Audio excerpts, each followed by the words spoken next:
to do a serious one. Yeah. So joining you live from the World Championship 2023 in Barcelona, the Living Legend podcast.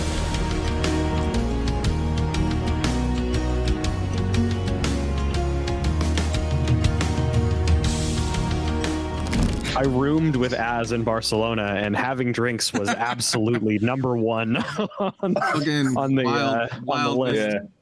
Yeah. Absolutely. Yeah. Did you appreciate the banner at the top of the mountain as well, James? You like that?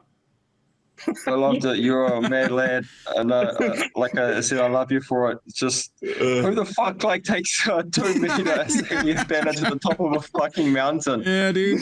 Oh. It's gonna be even more weird shenanigans in Japan as well. I'm taking it across the ocean with me when I go to Osaka. There might be another mountain in Japan which might be seeing Azalea at the top of it. So we'll see. Oh my god, fantastic! I mean, it's either that or it's going up to the creator of the card game for the event that we're at and handing him a soccer ball.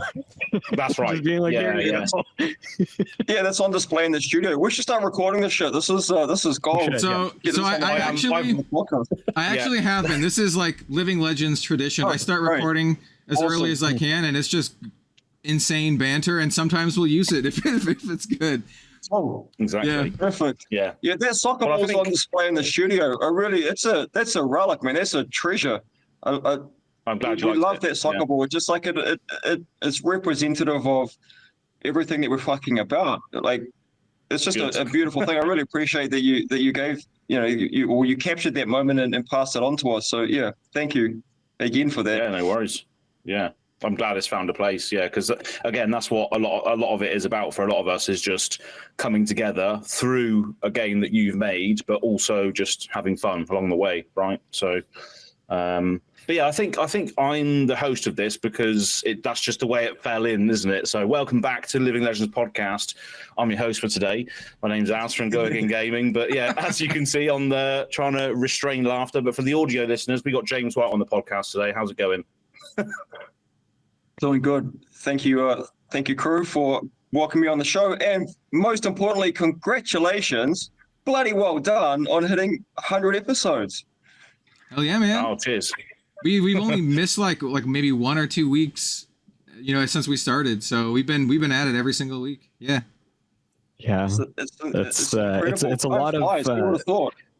It's very much thanks to you though, James, because you just keep coming out with crazy stuff for us to talk about. So thank you for that. Actually, no joke. Before we started this, we were in a Discord call and we were just talking about like Zen and New and just all of the new heroes from Mistveil, just kind of like casually. Yeah.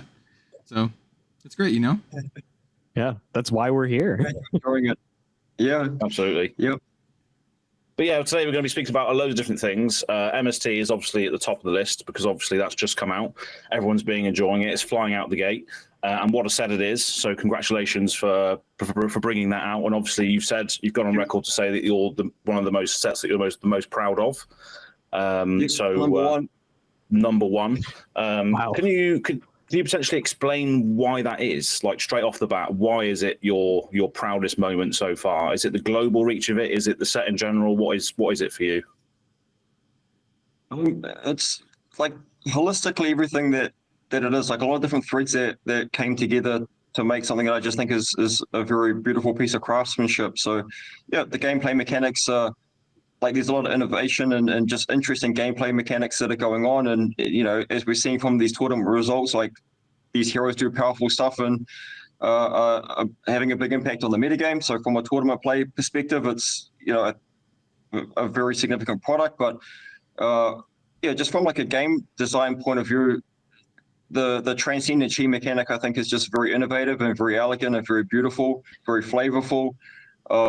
It's just something like subtle, such as getting to put a blue resource symbol on cards is just a cool thing. Like it's just adding this another layer of intrigue into the game system, and suggesting about some of the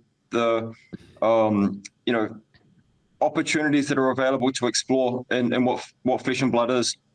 So like yeah, I mean, I've spoken to the point many times that we spent 7 years developing it to really understand and to validate that this game system has a lot of depth for us to be able to explore, so it can continue to elegantly evolve over many, many, many years.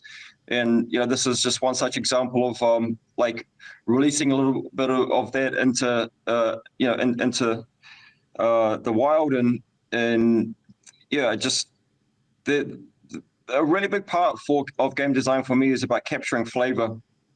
And I think that Part the Mistveil does it in some really interesting and new ways around like a class such as Assassin. Like Assassins are very, like the typical trope is like cloak and dagger and, assassinating people in, dark alleyways or, subterfuge, that sort of thing. And like that's cool. Of course, Assassin will always be that kind of at its core identity, and we'll continue to make Assassins that lean into that trope as well. But like this concept of the succubus of like infiltrating your prey in their dreams and slowly like unraveling them and lulling them into a false sense of security and vulnerability, and like using their own internal desires and emotions and thoughts against them, and like how that was all packaged up into what New became. It's just, I was very, very pleased and proud of that particular hero and delivery of what, like an alternate vision of what Assassin could be.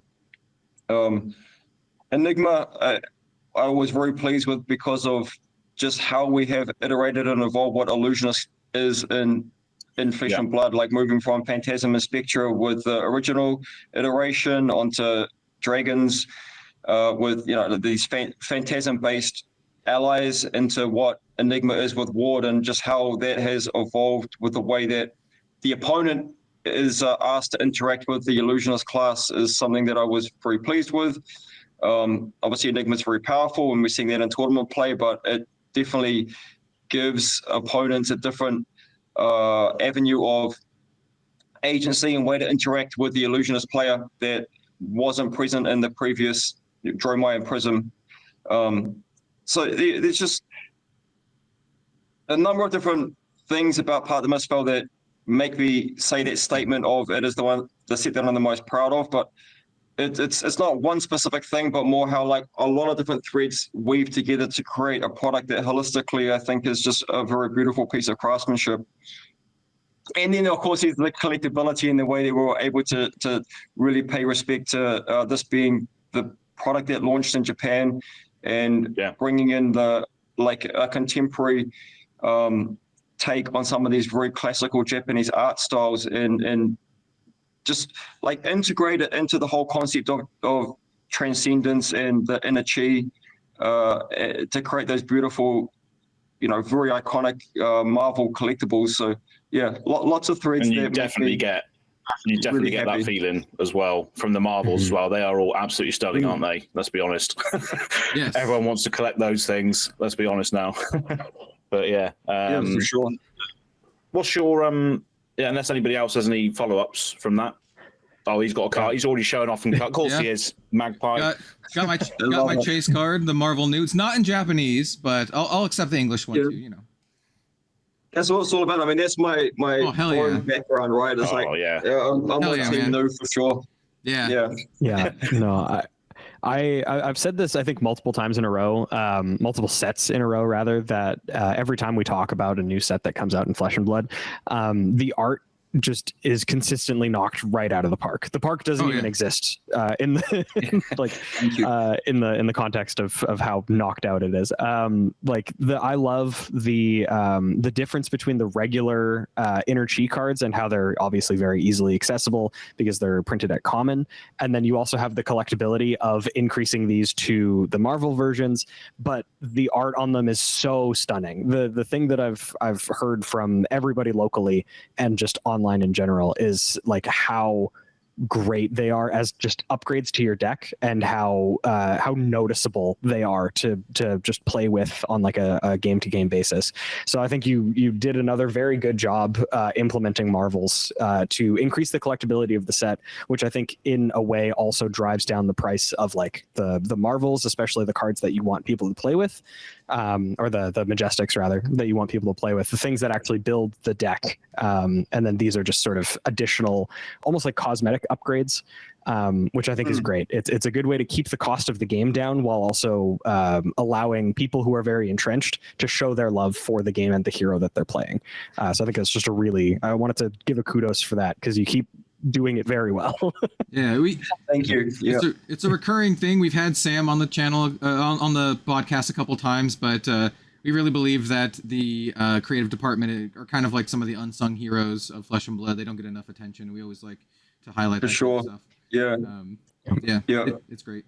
I also love, this is a weird card gamery thing, because I love card games, but I don't know how intentional this was, but I love how you guys got Mario, I think his last name is like Weeby Sono, who is known for doing a lot of L5R stuff for this set, and it's just something that I recognized immediately. I'm like, oh, he's like a like a old school kind of like that kind of style art. So I see it. I appreciate it. I think it's cool. It's very intentional. Like L5R has a lot of fantastic art, and it was certainly sort of first port of call to go and tap on the shoulder some of those iconic L5R artists. And Mario, just incredible artist.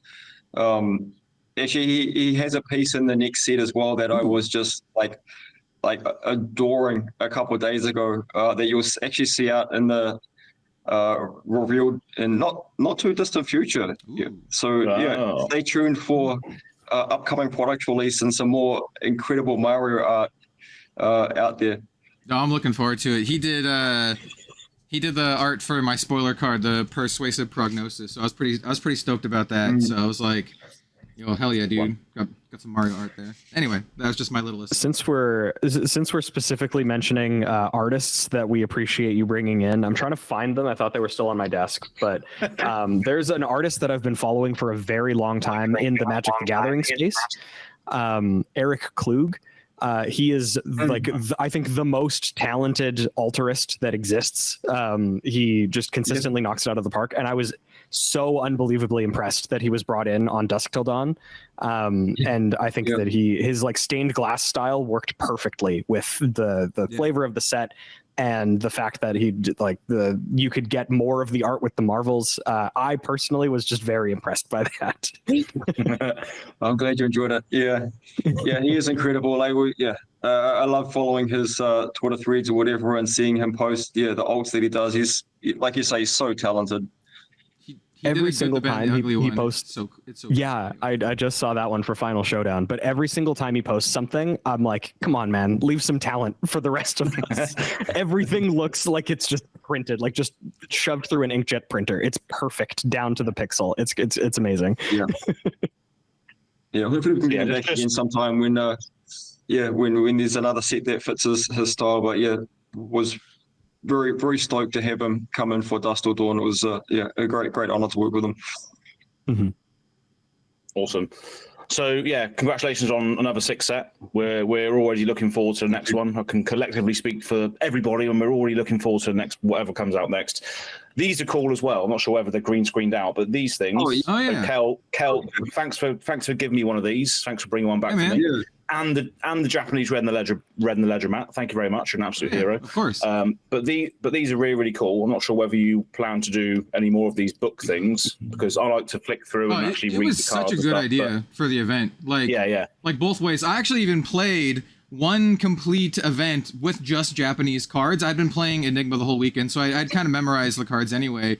And it was a really cool moment where I sat down and I was playing with my all-Japanese Enigma deck, and I played against a Japanese player who was playing with English cards, right? And I thought it was really funny. We talked about it, and the reason he was playing with English cards is because all of his cards are already in English, so he wanted them to just kind of be like, the same across the board. But I just thought it was a really funny moment of me, an English-speaking person, playing with Japanese cards, and then the Japanese dude playing with English cards. It was cool, and that book really helped a lot.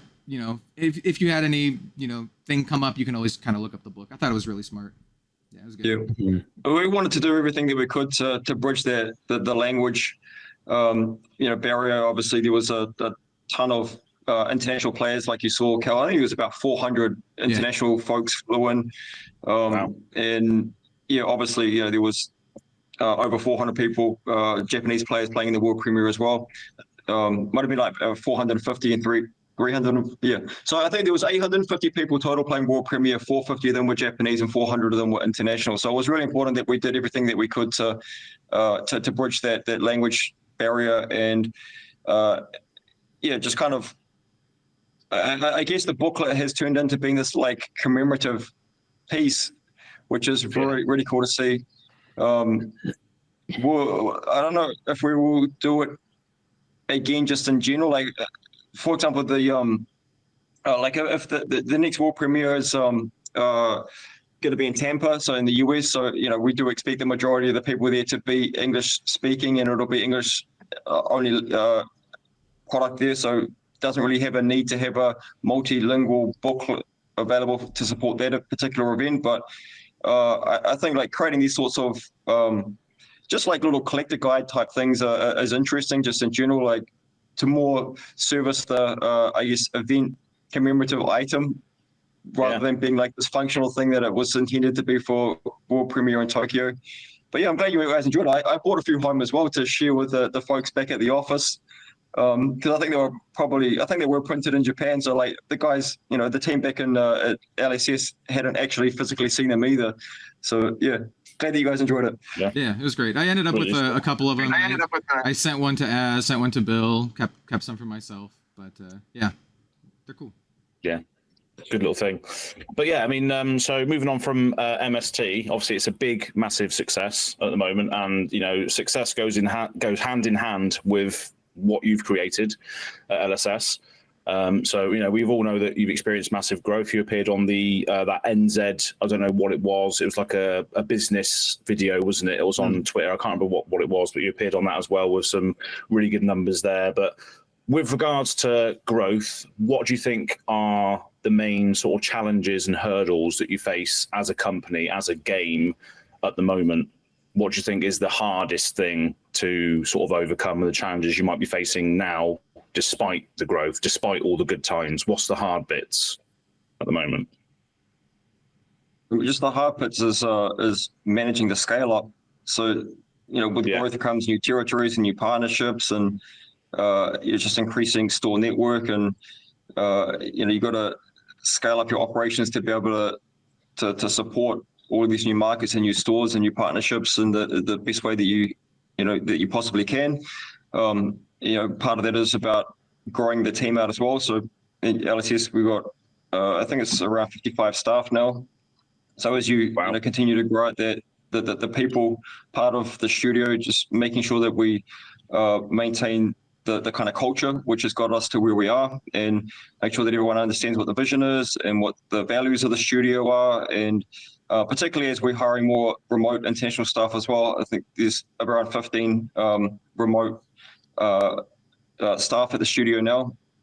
That's about 40 headquarters in Auckland, about 15 around the world, and we're continuing to hire in-market people as well. So just, we do care a lot about and put a lot of effort into just making sure that all of our team is aligned around vision, values, and culture, and then that sort of like just flows through to everything else. But that would be probably the biggest challenge, just staying on top of that. Well, it definitely flows through to everything else, because Bill's wearing an LSS hoodie. Yeah, I noticed. We all do have them, but I forgot to put mine on. But yeah, I'm wearing the Tokyo. Oh, there we go. I love it. Yeah, even better.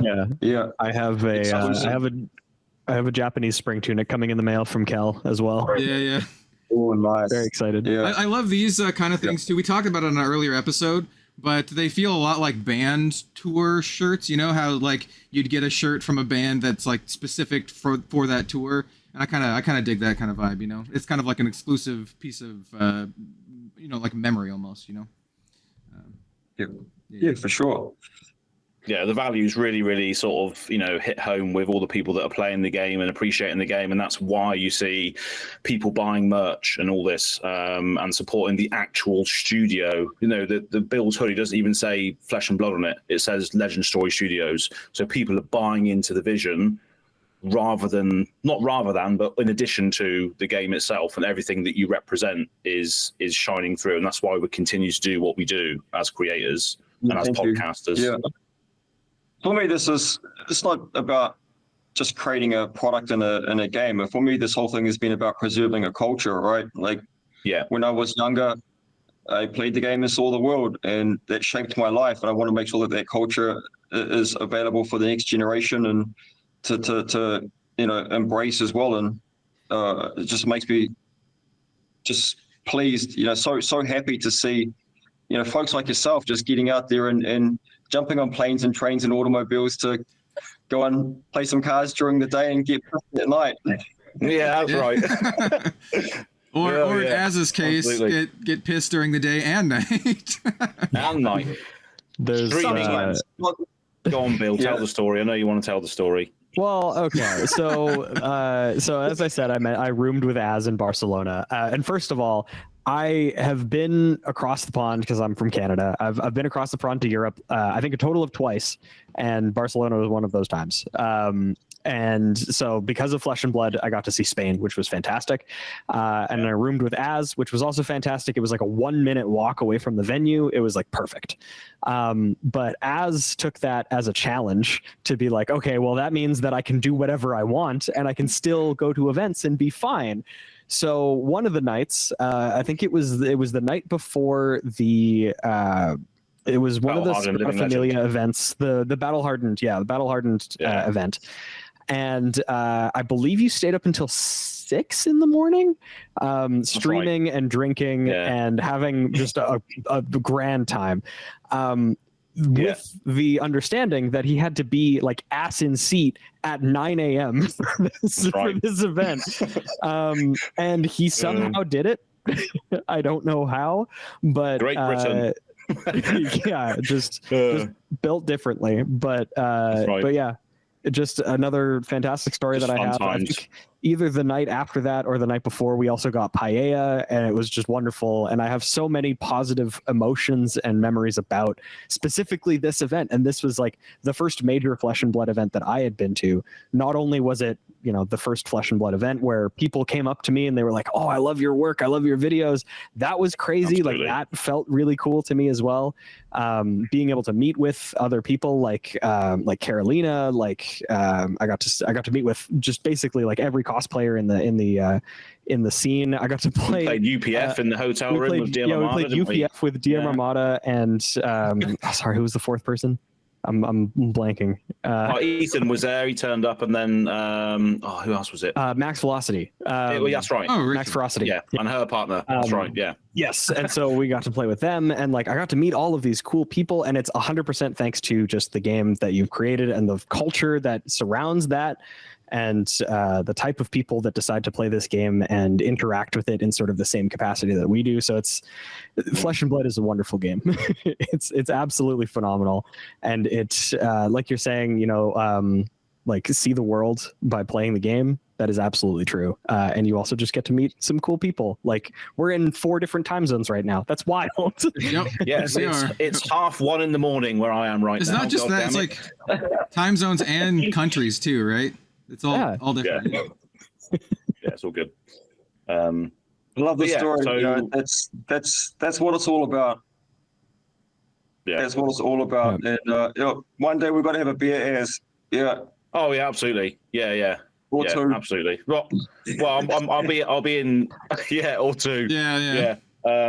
Famous last words. Anyway, I will be in Osaka. So. Yeah, that'll be a fun time. I can't see wait what we can do. I look forward to the see what we can do. Yeah, sake, let's go. Anyway, so getting back on track, typical Living Legends fashion. It goes all over the place, but it's all fun times. So going back to successes and challenges of LSS is what I branded this on my docket, which nobody else can see. It's just me.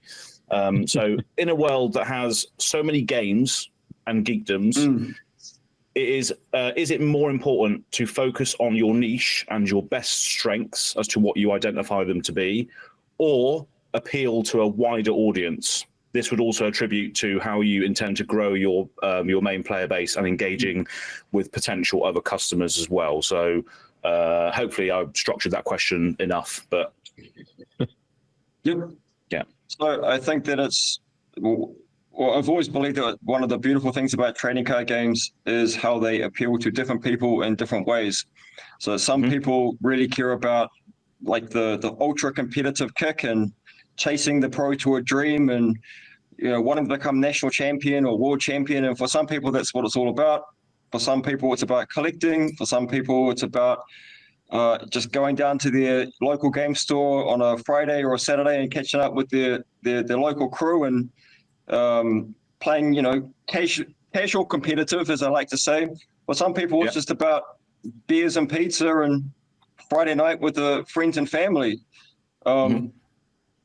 So some people, it's just about like a little bit of escapism and collecting the cards or building decks or, following the story arc of a character that they're like. Like, there's just so many different motivations for why people want to play trading card games and sort of tabletop gaming in general. And I think it's really important to never lose sight of that.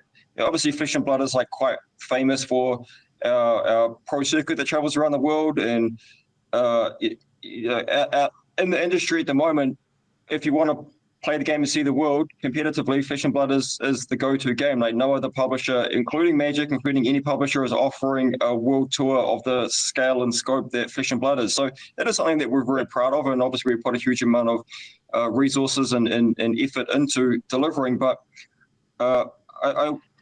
I think it's really important to also understand that at these big events that we're running, including the callings and our marquee events, Pro Tours and World Championships, the majority of people who are coming along are actually not playing in the main event. They're playing in side events. So if you look at a typical Pro Tour or World Championship, there's normally between 350 to 450 competitors in the main event. And then there's around 1,000 people who pile into the side events. And most of those people, they are there for the fandom. They're there to meet the artists. They're there to listen to the panels. They're there to see the cosplay. They're there to play the Sagrada Familia side events or Oasis Respite side events. And biggest event ever, right? The Sagrada Familia. Yeah, exactly. And that was started at, I think, 3:00 on a Sunday afternoon. Like, that was insane. It was absolutely heathen. I remember it. Yeah. Like 980 people, I think, from off the top of my head, like signing up for a Seal Deck side event. Started at 3 p.m. I think on Sunday afternoon. It's just to get the promo card, and because I just wanted to play more Flesh and Blood. So, like, this just is well known as Flesh and Blood is as being like this competitive game. Actually, most of the people who play Flesh and Blood are not playing at the Pro Tour level or even the calling level. Like, the vast majority of Flesh and Blood fans are playing because they just like the game and are playing at a way more casual and social level than calling or Pro Tour players. And we know that. And, we're doing, more for these people. Like, you look at our event programming at these events calling and up, even things like National Championship, we have the national festivals running alongside the nationals this year. Like, a big driver behind that was like, national champs are really important, but our fandom is so much bigger than just the national championship competitors. So we want to make sure that there's something at these national championship events that anyone can like tune up and enjoy. And you see it with things like the social play prize kits that are available to the local game stores now. Every month we're reviewing the OP reports, and the amount of in-store social play formats that are getting played, so including Blitz pre-constructed tournaments, including UPF, it's just on the up and up and up. So there is a lot more engagement in like actual official in-store engagement going on at that social level. Things like removing XP from qualification from the Pro Tour and National Championship was deliberate in that we wanted to try and reshape the culture of in-store gaming, because as soon as like XP is this qualifier for the highest level of competitive play, it creates this incentive to be really serious about Armory event in-store play. Like, you go along to grind the XP to get onto the Pro Tour. That's not what in-store play is supposed to be about at the Armory level. It's supposed to primarily be about go along on a Friday evening or a Saturday or whenever your store hosts Armory and catch up with your local buddies. Like, just play some games and have some fucking fun. Like, not have to worry about getting sharked out because like a couple of people just want to get on the Pro Tour. If you're like really competitive and you want in-store competitive events, we have programs like ProQuest and Road to Nationals where like go and play in your store like hardcore.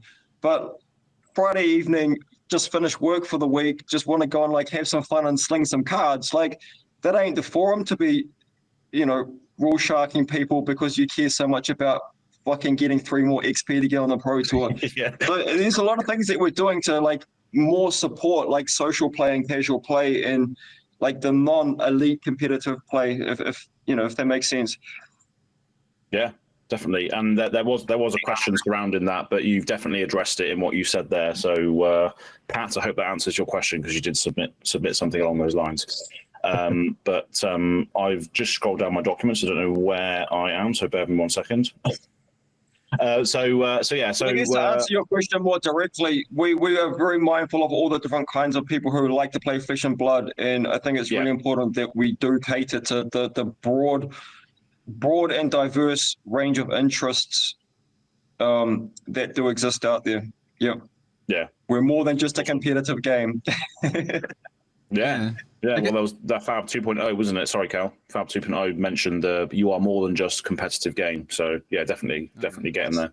I think they're pretty far past Fab 2.0 at this point, though. Like it's been a while. It's been a while. It's been a while since then. Flesh and Blood's been around for like going on 5 years. You mentioned the casual play stuff.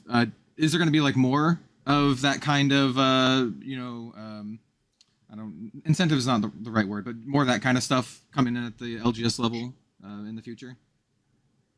Yep, absolutely. It's a little bit of a delay before the next batch of that kind of support comes through, but like the Prevent and the Melody kits are still available to stores who want them. And yep, there will be more of that kind of stuff coming to support like explicitly for social play. Okay, sweet. Cool. I've got a whole section on this document here, which I don't know why I keep referring to it because nobody can see it. However, social play is one of the things that are on there. So just while we're on this thread, UPF and obviously subsequently Round the Table felt like a very, very good product and a slam dunk of a product. It was a social experience in a box, but ultimately a gateway to Flesh and Blood as well. But I'm sure there was a lot of people that played this product and was like, oh, okay, what else is there about Flesh and Blood? Personally, I've said this on the podcast before. Oh, he's got it right there. Next to me, mate. Well, that's not a new one. That's the old one. Yeah. Okay. Well, he's not going to confirm that, is he? But you sure? But yeah, so that was a really, really good product. So I was just gonna sort of go on that and say, is there any more plans for more Round the Table products? I think it's a great in the board game industry. You say gateway game. This is a gateway game. Pandemic is the gateway to co-op games in board games and stuff. So this could be the gateway game to Flesh and Blood, but in the box, it doesn't have like a leaflet that says, do you like Flesh and Blood? You can play Blitz, you can play CC. It could be a fantastic gateway, and I'm sure it has been naturally to a certain people, but I think it could have something in there which points people to Blitz, points people to CC if they want to. But that being said, is there plans for more gateway style stuff like Round the Table or other products like that? Because I think that was pretty good. Yeah, so the reason that Round the Table is sitting on my desk right next to me here is because it's something that we are working on at the moment for the next iteration of Round the Table. It is something that we want to continue making regularly. I think it was hugely popular and enjoyed and liked. I think that there's more that we can do with it though. Touching on your point, one of the biggest areas of improvement for some of our products is those kinds of inserts that you allude to. The leaflet or the booklet or the player support materials that are inside the packaging. Both to if you're a brand new player, to learn how to play the game and get yourself started initially, but also as like you say, sort of onboarding or gateway products into other forms of playing Flesh and Blood. So yeah, it's an area that we're seeking to level up on. Nice. It's like there's different parts of product design, right? Like one part of design is actually designing the cards and what the cards do, and another part of design is that broader like player experience or fan experience, which includes things like packaging and inserts and leaflets, and it can extend as far as online resources and stuff like that. So we're spending a good amount of time at the moment just thinking about how we can better improve these things that exist like outside of the cards themselves. It's maximizing the customer journey, isn't it? If they open the box, they've just got decks in the playmat in there, they don't know how to play, and a simple insert could have a QR code in it which takes them to a Red Zone Rogue video or whatever it might be. that then they can learn how to play. If they learn visually, then great. If they learn kinesthetically, they can open a book and learn. But also as a gateway to what you said is your strongest point is competitive play and getting on the circuit. It's also a gateway to that as well, isn't it? These products that anyone can buy off the shelf and just have a great time with. One of those people might be like, oh, I want to play 1v1. I want to optimize my deck or whatever. And then suddenly you've got another person who's registered on Gem, and then it just goes on from there. So yeah, I think it's a great product for that, and it's nice to know that you're working on it, on another one perhaps. So yeah, I thought it was a good point to touch on. So there we are. Lovely. So going back to the game. So this section I've titled IP and characters are important. So people that know what I like to a certain degree. Know I absolutely love Azalea. I take her up mountains with me and all this. What? You like just Azalea? because I love her. Yeah, that's right. Yeah, and funnily enough, my nickname was always Az growing up, and it just happened to fall into place that I love Azalea as well because absolutely the best ranger out there.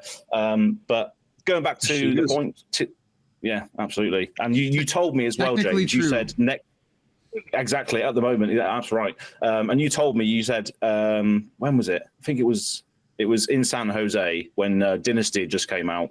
And you said next year, mate, Azalea is going to be the business. And because I was like, come on, Azalea is going to be good some point. I was there just like trudging along. I made the Azalea cult, not because of the fact that she was good, but because the fact that there was so many people that wanted her to be good and just appreciated her as a character, her grimy backstory and all of this. And now it's all come to fruition. I don't know where I was going with this. Just general. Yeah. That's right. Yeah, I think so. But it's clear that people love your characters and the world of Wraith at large.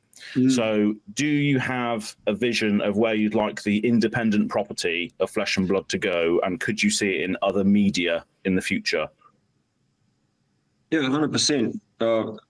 Like it was always the intention was to build an IP suite, and the trading card game was the primary vehicle to apply it to. But that we wanted to really invest into the world of Wraith and the characters and the story arc, and deploy that onto many different mediums into the future. So yeah, like watch the space. But as I've spoken to many times over the years, like we're just very disciplined about staying focused on on our core project, which is the TCG. And until we're at the point where we have scaled up our internal capability to be able to bring on other major projects, we're not going to be stretching ourselves too thin. But absolutely, it's on the roadmap. And yeah, I very, very, very much look forward to sharing the stories of Wraith in different ways over the coming years. Nice. I think I have a follow-up that I also have the document that Az alluded to. You do? You have the secret document. He has it. I do. Yeah. This is written on the document, but it's in a different part. But I think it's a good follow-up to this. Yeah, go for it. It's kind of like 3 questions in one, but I think it makes a lot of sense with where we're at here. So it says, where do you think Flesh and Blood stands in the current TCG industry? And is this where you had hoped it would be 5 years in? And then where do you foresee Flesh and Blood being in 5 more years at the 10-year anniversary? Yeah, sure. So if you look at the TCG industry at the moment, it's maybe more competitive than it's ever been. Yep. But if you look at the games that are, sort of like maybe leading in terms of market share, these are like all big ticket IPs, right? So basically I'm talking about Magic, I'm talking about Pokemon, I'm talking about Yu-Gi-Oh, talking about One Piece, talking about Wakanda. And maybe you could make an argument for Star Wars Unlimited, but it's very, very early days for that one. But we're talking about like some of the biggest, most iconic, most famous, most well-established IPs in the world in that basket. Disney, Star Wars, Pokemon. Yeah. Even Magic these days is really getting out there. I mean, Hasbro, S&P 500 company basically is a Magic the Gathering company that also sells other lost leading rubbish. Yeah, So we, if you go out and look at some of the primary places in the industry, places like TCG Player, places like Star City Games, the Flesh and Blood logo is like up there in lights alongside these big iconic Star Wars, Disney, Magic logos. It's like we are in good company. And the fact that some of these like the biggest platforms in the world look at Flesh and Blood as being that significant and that important to their businesses, that they are putting the Flesh and Blood logo up there alongside these other juggernauts, like really says a lot. And we have a different trajectory than some of these other publishers and some of these other brands, like particularly the newer ones. Like for us, this is about a very long journey that we're going on. It's always been about creating a legacy brand and a legacy game that will celebrate, 10, 20, 30 years. It's all about counting it in terms of decades, not years. And a really key part of being able to achieve that is owning your IP. So, for example, Ravensburger does not own Disney. Asmodee does not own Star Wars. This could be problematic. Even Bandai does not own One Piece. So, like, there might be some limitations on how far into the future those vehicles can carry those IPs. Hasbro owns Magic. Pokemon owns Pokemon. Like, they are able to stand the test of time because they are actually the masters of their own destiny, because they own their IP. And I think it's something that's not really appreciated about what we've created with Legends Zero Shooters and Flesh and Blood is we own our IP. We've created an own original IP. Yeah. We've basically taken hard mode though, because it's really fucking hard being a independent studio with like a brand new IP that nobody fucking knows, competing against Star Wars or Pokemon or whatever. Like, credit where credit's due though. Once upon a time, Pokemon was an original IP as well, and so was Magic. So, like, these guys have proven that it can be done. It did take them, in Magic's case, decades to become mainstream like it is now. And sometimes there is no substitute for time. It just takes time. And, we are 5 years into that journey. And, I still think of us as being a very young IP. Well, we are a very young IP, but we've made a really good start on establishing a global presence and, an incredibly passionate fan base around the world, which, acts as ambassadors for the brand and proliferating that and sharing it with, the next new person.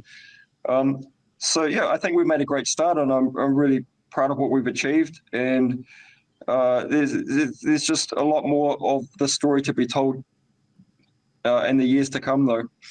We're just getting started. Yeah, that's awesome to hear. I think you guys. I think you might be underselling you guys a little bit too. I think you actually have you've come into the market so well and strong that you've proved to other smaller games that it can be done again. I think Flesh and Blood is actually kind of like the harbinger of a new wave card games. I think it's that important, but that's a whole other thing. Thank you. Yeah. And I'm really pleased that we're able to be that example for other creative people around the world who, because it's tough, man. It's really, really tough. And just, I think that trying is the most important thing. If you've got a great idea and you're really passionate about it and you want to express that and get it out there, just like knowing that you can do it and it's worth having a crack. So like it makes me happy to see, other independent studios like having a go and getting their story out there, getting their game out there. It's good. Yeah, well, that's actually a fantastic segue into a question that's actually on the Profound document. I'm going to keep saying that now. So do you have any tips for aspiring new creators that might be looking to start? So creators could mean anything. It could be people on YouTube, could be game developers that want to start. What is the best advice you can give to someone wanting to create something? I feel like you can speak from experience on how to start the process of just creating something from your brain alone. Where does that start? How does that journey look? What advice would you give there? I think one of the key things is about being like authentic, particularly probably in the content creator space. Like, I think that you need to be creating content that you genuinely feel very passionate about. It basically create content that you would like to digest yourself. Like, don't look out in the market and be like, oh, where's the hole? Oh yeah, sweet, I'm going to start making content like, because I think that there's like a gap here and that someone might like it, but it's not actually really what I'm that passionate about. Like people will see through that like real quick, and you'll just, if you're not doing what you love, it's really easy to just like give up when things get tough, or, it's like, oh, just can't really be bothered. But if you're really passionate, you really actually believe in the thing that you're doing, and you feel like you want to have that thing available to you, there's a good chance that a lot of other people around the world are thinking the same thing as well. Like, oh, I wish that there was like a content creator who was talking about this particular topic, or in this particular style. And just like using Legendary Studios as an example, the majority of the people who work at LSS, particularly creating the games, are like reflective of you guys and the fans around the world.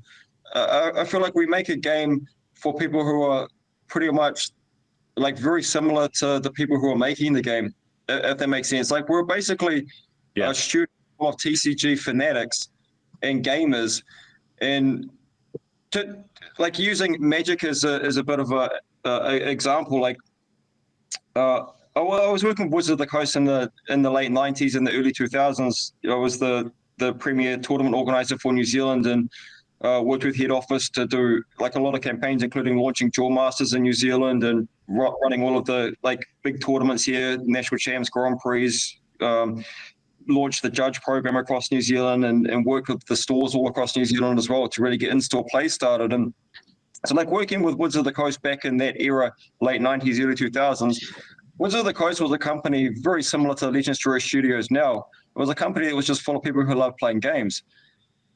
But the culture changed after they got acquired by Hasbro, and it actually took quite a long time for it to change. It was more around sort of 2012 was where I noticed a market change in the culture that I was seeing out of Hasbro Wizards of the Coast, where it became more about, I think, corporates calling the shots, and I guess like erosion of like that core original WotC, I guess, culture or DNA that existed, or the decision making that was going on was way more driven by, the suits, for lack of a better word, the suits who needed to meet Wall Street expectations, analyst expectations. So, clock in a great quarterly earnings report. Like there was like a shifting tide of culture, but for the longest time, Wizards of the Coast was a company full of people who just like to play fucking games. And yes, there's still a good amount of those people at Wizards of the Coast, but maybe they're the minority now, or maybe they just don't have the same level of authority that they used to have, or presence that they used to have. Whereas Legendary Studios is like what they used to be. We're just a company full of fucking gamers. and we're making a product and trying to create experiences that we would like to enjoy ourselves. So coming back to your question, I feel like anyone who wants to create something, whether it's a new game or whether it's a new, launching a new content channel or whatever, just be authentic and just make something that you would want to enjoy and that you would be prepared to go and pay money for yourself. And if you are achieving something that you would personally want to consume or purchase or enjoy, then hopefully other people around the world share that sentiment and will want to do the same. Yeah, that reminds me of something outside of card games that I always find a little interesting. So one of my favorite casters for just card games in general, people who know Magic will know Marshall Sutcliffe, and he actually has a YouTube channel where he talks and does wristwatch restorations. That's all it is. Has nothing to do with Magic. And I kind of came across it and I'm like, this is good. And he's just super passionate and he just loves it. And he's gotten a lot of success from just doing that. He's got hundreds of thousands of subscribers now. And I think that really, encapsulates that. He just loves wristwatches and people like watching him do that. Yeah. Yep. Yeah. I think so. Maybe one more thing I would just add on to my advice is just always strive to get better. At some point you just have to get started, but you always have to have a mindset that just continual improvement and continually be learning and striving to just get better. Get 1% better every day or every week, and pretty quickly you start going from good to great to outstanding. But just that hunger and that drive of continual improvement is critical, no matter what you do. Yeah, agreed. Awesome. Fantastic. So speaking of IP and content as well, congratulations to the more LSS content, which is being done in your little space now in your offices. It's nice to see Brian and yourself get on to do a podcast, recently, and the other devs as well chatting. So congratulations on doing more content as well. Is that something you always wanted to do for LSS? Just put more content out on the channel on that? Yeah, I mean, it's mostly came down to two things. One is just building out a team of people who are able to do this. So obviously we're very, very grateful to have Brian living in New Zealand now, so he's available to sit in the studio and do these pieces of content.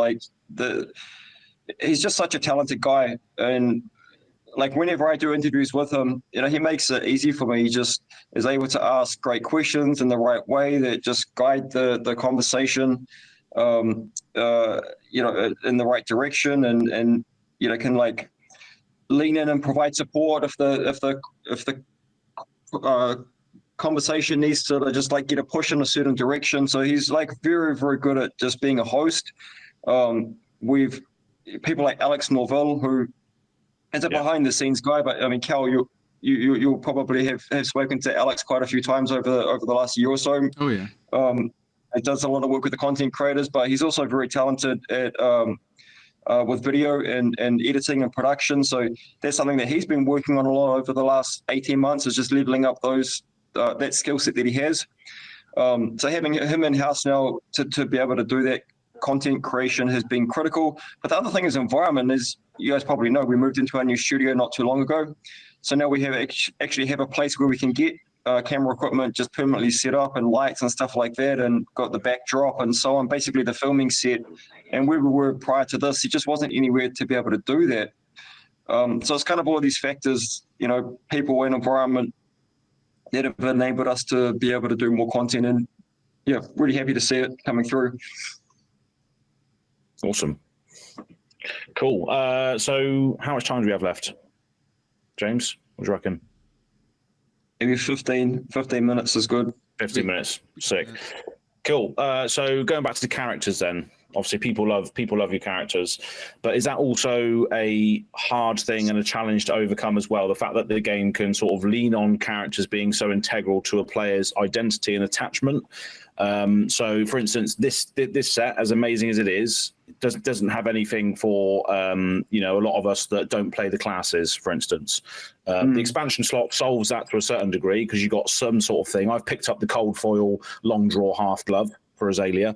But is that the character-driven side of it? Is that also a challenge as well, being character-driven, or is that a boon? How would you sort of explain that?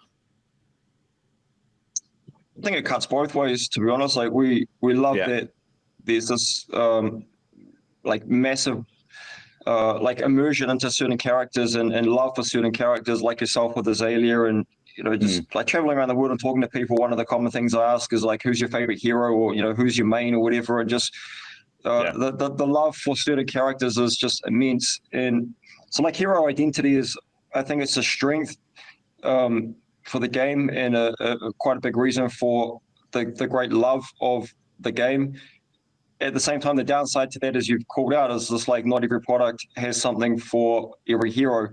So it's a bit of a double-edged sword, but I think the expansion side, as you said, is a huge step towards trying or to addressing that. So at least, there can be, even if it's just one card can make a difference, like a big difference when building your decks, and opens up new strategies and things like that. And I think from part of the Mistveil, we've done a much better job with actually creating expansion slot content that's meaningful, more deliberate in what it's supposed to be doing. And that's probably going to be our primary avenue for supporting that broader range of heroes. So, I mean, the intention is that every standalone booster set will have expansion slot in it, and that it's supposed to offer something to every class, outside of the ones that are featured in the core of the product. And then things like, armory decks and box sets, like, around the table that we alluded to, and certainly the armory decks and other supplementary products that are coming through will be able to offer, I guess, more regular check-ins on the classes that aren't featured in the standalone sets. Nice. Yeah. Also, off the back. Sorry, Bill. Go for it. No, I was just going to say, like, since the expansion slot has been introduced, there have actually been, I think, more opportunities for LSS to sort of be more flexible with how the landscape of the game is at any given time. I know one of the main concerns when I first started was how long it took between Mechanologist's first set and its first, like, full actual, second set. It had, there was Crucible of War, there were things here and there, but there wasn't much until Bright Lights. But in Part the Mistveil, they got an entire new set of Evo equipment, specifically with Arcane Barrier, because that wasn't addressed previously in Bright Lights. And I think that having that option available, having that, again, that flexibility, is something that it seems like you guys are taking very good advantage of. One of my dear friends, Jay, also known as Zen State Fab on YouTube, shout out always, every single episode. He is like the set enjoyer. He, like, his entire life is revolves around playing Vincent. And when Eloquent Eulogy was revealed, he kind of lost his mind for a couple days. He was like, this card is crazy. This card changes so many things. And so to your point, one card can revitalize a deck. One card can be something that makes somebody excited to play a hero that maybe they weren't before. So I think that, it like you're saying, it doesn't take much. And I think you guys are really going very far with that concept of, sometimes we just want to push a really cool card. We want to play like Murky Waters. We want to put that into a set and just make the Riptide players all go crazy for a little bit. So yeah, slot, good idea. I just wanted to add that. It definitely seems like a way that you can use to make underpowered heroes more relevant. It really feels like that's a good way to do it as well. We saw like this with I mentioned a few times on the podcast, but like with Bolton, like you just kept printing more and more cards for Bolton, like specifically until he got to the point where he's like pretty good. And I think now he's like, a lot of people would agree he's like pretty good. So I think there's only so many times in a row that you can print a really powerful Majestic for a hero and have them still not be good. So I think at some point there's just like a critical mass. But also, just one final thing that I wanted to say, I really appreciate that you can say Long Draw Half Club in the same cadence as the theme song for SpongeBob SquarePants. I just like that. Brilliant. Go on, give us an example. Intentional, I'm sure. Long draw, half glove. Anyway. Cool. Haven't got that out there. Oh no. Brilliant.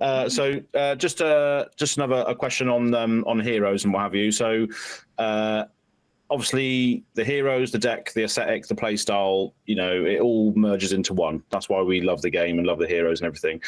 Do you have like a backdoor strategy to fast track certain heroes and class pools back to the game if they living legend?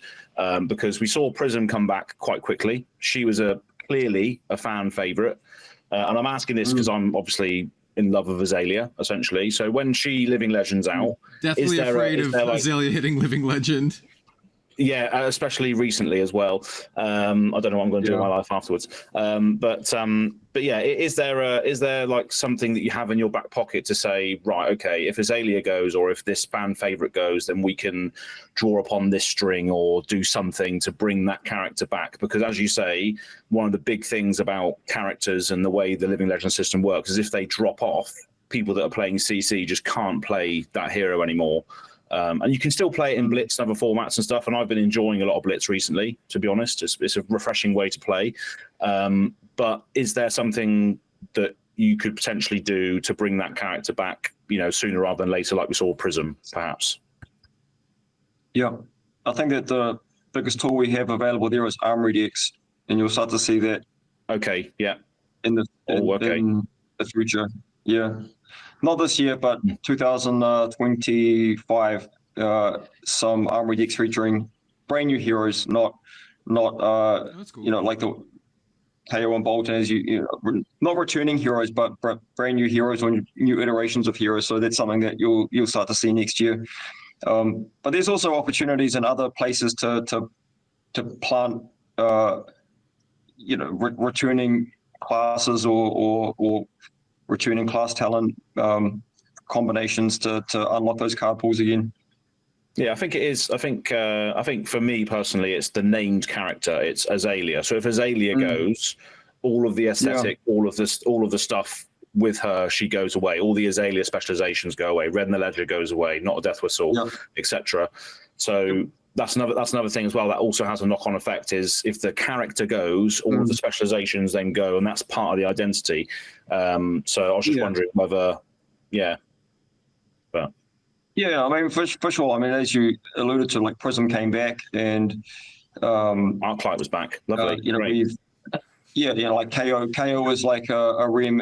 Was an existing character that we then made a new version of. Starvo as well. Bravo Star of the show was a remake of a existing character. So look, we definitely have an intention to return iconic and fan favorite characters in new versions in the future. There might be some that never come back, but I think in general, you could expect most of them to return at some point over the years for sure.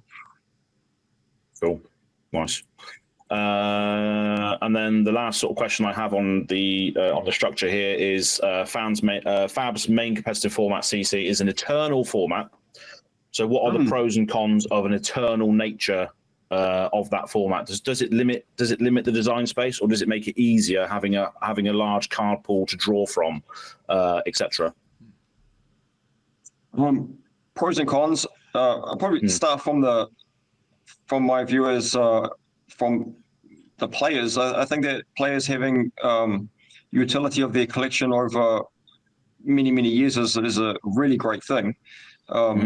Like if you look at games that have rotation, again, like Magic is the most well-known one that has like a rotation model.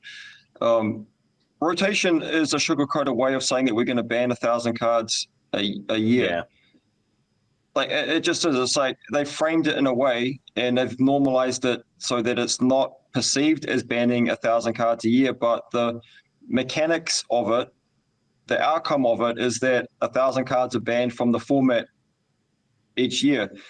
And there's advantages to that, but I like the model where fans can actually play with these cards like Red in the Ledger or Knock the Death Whistle or whatever, like over a very long period of time. And the times when you can't play with it is because Azalea's allowed and those cards get rested for a while and then they come back again at some point in the future and you can get excited about dusting off those cards again.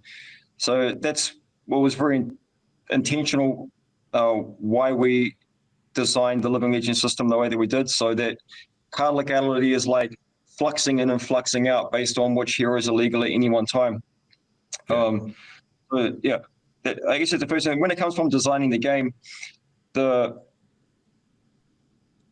like in recent times, the sets that I've been designing have been more interesting because of the bigger card pool that we have that exists now. There's just like more card interactions and card synergies that add new layers of viability and context to things that we're making. So from a design point of view, it's a boon. It's better and easier. The other side of that coin, though, is that there are some cards that just are quite a little bit oppressive in terms of their presence in Flesh and Blood competitive play, at least. So to name a few would be like Sink Below is probably like the best example. It's really hard to make a card that can dethrone Sink Below from decks. And it's not healthy to power creep the card out of being like your primary go-to. So like if I could go back in time, I would make Sink Below different than what it is, so that there was like room to iterate and make interesting and different versions of it. Probably the card wouldn't be generic at all. Fate for Scene as well. Probably wouldn't make any 0/4 generic defense reactions. It'd probably like keep them as being class only cards. But it is what it is. It's already out there. And we just kind of have to like work around that as we go forward. Maybe, Command & Conquer is probably another example. The fact that it's just generic and it's the ceiling on it is so high, it's hard to like iterate around that particular effect. Where if I knew what I knew now back in 2017 or whatever, like I probably would have made Command & Conquer slightly different than what it ended up being. So you learn over time. Systems are very complex, and as much work and time as we put in that foundational period of designing Flesh and Blood and playtesting it, there's things that we just didn't foresee and didn't know at that point. But that's life. You learn as you go along, and the company as well. It's been very transparent about that. Bill loves the fact that you came out and said, well, maybe not you specifically. I don't know what the article was, but the Duskblade situation was just like, okay, we fucked up here. This shit happens. And then we just move on. We just move on from there. That transparency again is the whole reason why we love the game. We love the studio. We love the ethos and everything that you represent, is because you are transparent like that as well, right? So, yeah, those decisions also make our experience better. Yeah. So I'd say with things like Sink Below, Fate for Scene, and Command & Conquer, they're not like critical flaws that are gonna like fuck us up. But it's like if I could go back and redo them, I would. And I guess that's probably the downside to the like eternal format or eternal nature of what Classic Constructed is. But I would say that the upside of like having this growing card pool that offers like more like interactions and synergy, well, certainly at this point in time, is like a much bigger positive than the downsides that it carries with it. Yeah. Yeah, sure. If I'm not mistaken, James, you're a longtime fan of Magic the Gathering as well, right? Just making sure before I go into this other this other thing. Sure. But it can be unbelievably complicated, and I can't imagine it from your standpoint here to evaluate how good a specific card or effect is going to be in any case, especially when a game is in its infancy. It can be really difficult to foresee that, in the second set, that Command & Conquer is still going to be like basically the baseline for a 2-for-6 moving forward into the game now 5 years into the future. And I think a really good example of that is in Magic the Gathering in Alpha, Beta, Unlimited, Revised, how Black Lotus and Ancestral Recall were the same rarity as something like Farmstead. Like there is such an unbelievable, like there are so many examples, or like how Demonic Tutor was an uncommon, just the best tutor in the game, really. It can be unbelievably difficult to especially foresee how, as a game grows, what effects are going to be really strong and what effects are not going to be very strong. But something that I also want to highlight is how you, like, the at least the design team, and I assume yourself as well, has done like really cool, almost like side grades or iterations on effects like Command and Conquer, like the things that usually will have command somewhere in the name, which I really like that naming convention, by the way. It like calls back to things like levels of enlightenment from Part the Mistveil having enlightened strike effects. I think is really cool. We try. Yeah, no, I think it's a really, really good naming convention as well, because for the enfranchised players, it gives you an idea already of what the card like is or what it's supposed to be harkening back to, sort of thing. But yeah, anyway, without getting too much into the weeds again, because I know we're running low on time, I just wanted to like highlight that specifically. I think that the side grades that you're doing are really interesting, and the fact that a lot of them almost sometimes see play as alternatives in like very specific meta-dependent scenarios, I think is a testament to not only how strong the effect is, but also like how good the design team is at sort of reining in these effects and sort of not necessarily rewriting history, but kind of. Yeah, for sure. Awesome. Do you have any more questions, Kel? Because I can wrap this up now. No, I don't want to keep James too much longer. We should probably wrap it up. Maybe pose an Arsenal. We call it the Arsenal step. We know there's no actual Arsenal step. That's kind of a joke. But what the Arsenal step is part of the podcast where we just talk about something completely outside of Flesh and Blood and card games in general. And we'd like to give that to you, James, this week. If you'd like to talk about anything you're currently into, it could literally be anything from hiking to, like, I know Az and Bill have got into bouldering recently. So if there's anything you'd like to talk about before we close it up, the floor is yours. Otherwise, I think we don't want to keep you too much longer other than that. Yeah, just I mean, if we're talking about what my life looks like outside of Flesh and Blood, it's really just Flesh and Blood and my family. That's it. Yeah. You know, I've got a 11-year-old daughter, and you know, just pretty much my non-work time is like supporting her to follow her passions in life, which is a lot of tennis, where she's at right now, actually playing Saturday in New Zealand. So yeah, Saturday tennis. So yeah, quite a bit of courtside time with watching her play tennis. And stage productions and singing is your other big thing. So as a family, we do like performing arts and stage productions. So obviously when we were in London, couldn't miss the opportunity to get down the West End and watch Phantom of the Opera again, which is one of my favorite shows of all time. Really, really love Phantom of the Opera. Seen the stage production a couple of times now, and just watch different productions of that over the years, just online quite often. So we're quite a musical family. I'm not yet, but that's a long-term retirement goal is to learn to play the piano well. And my daughter does play the piano, so we got a beautiful piano at home that she's playing every day, and enjoy listening to her, and other opportunities to enjoy music when they come up. So that's kind of I guess my life, and just family and work pretty well much. But I'm happy. I like what I do. I like designing games and game and seeing the world, or at least making the game and seeing the world. It's fun. Random question, but kind of attached to that. Do you like metal music at all, James? I was a very, very big fan of metal when I was a teenager. Okay. And I know you probably noticed some references in some of the card names or art or whatever. Yeah. Oh, for sure. I was just gonna say. Oh, there's a band called Nightwish that has a cover of Phantom of the Opera that's really good that you might like if you like. Oh, really? Very pretty. The singing voice is by her name is Tarja. She's like a Finnish. I don't want to get the nationality wrong, but she's a beautiful singer. So anyway, just wanted to mention that. It just popped up anyway. That's the only I played piano for 8 years as a child, and the only song that I can still remember how to do even remotely, because I never learned how to read music because I was a bad child, is Music of the Night from Phantom of the Opera. So there you go. Oh, nice. Oh, wow. Oh, well, good choice. Yeah, man, a good taste right there.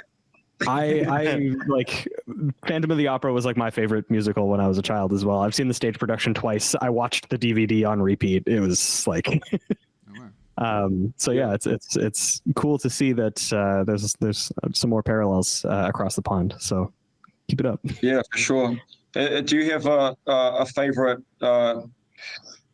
Christine Daae? Is there one performer who you particularly rate? See, when I saw them in stage performances, I was relatively young, because that was when my like obsession with Phantom of the Opera was really was at its peak. So the only actress that I can think of off the top of my head is in the DVD of the movie, where she was playing opposite Patrick Wilson, of all people. I didn't even realize that he played the Phantom. Yeah, he's the Phantom. He's like an operatically trained singer, and then he also did like a bunch of horror movies.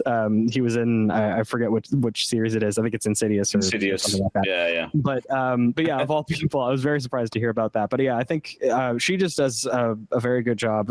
Who is she played by in the movie? I'm now embarrassing myself.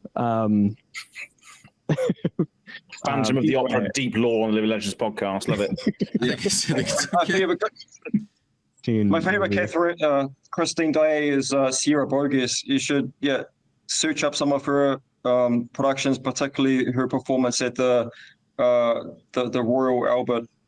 I think it was the 25th Jubilee performance of Phantom of the Opera. It's just incredible. Wow. Yeah, Sierra Bogus, absolutely incredible. She's my number one, Christine. I will absolutely look that up. Thank you so much for the recommendation. Royal Albert Hall. Yeah, she's phenomenal. But anyway, amazing. Great catching up with you. Thank you.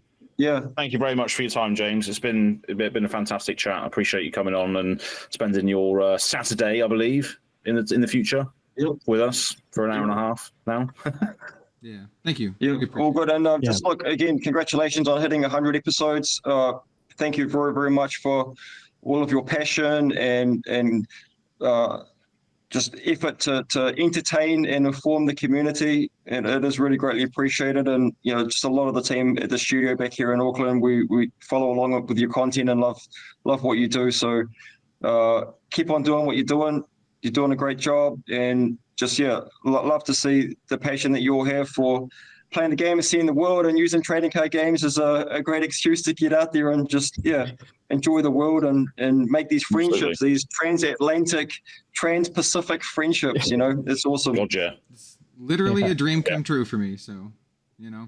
Well, once again, catch up soon, mate. Fantastic. It's fantastic to talk with you.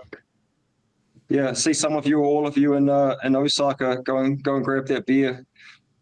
Yes, I'll be there. So when there's a meet and greet, I'll be like, James, you made a promise to me. So come on, after this. We gotta get out of here. Time to get drunk with that. Awesome. All right. Well, thank you, James. Thank you. We appreciate it. I'm gonna take care. Thanks. Talk to you soon. Thank you so much. Bye.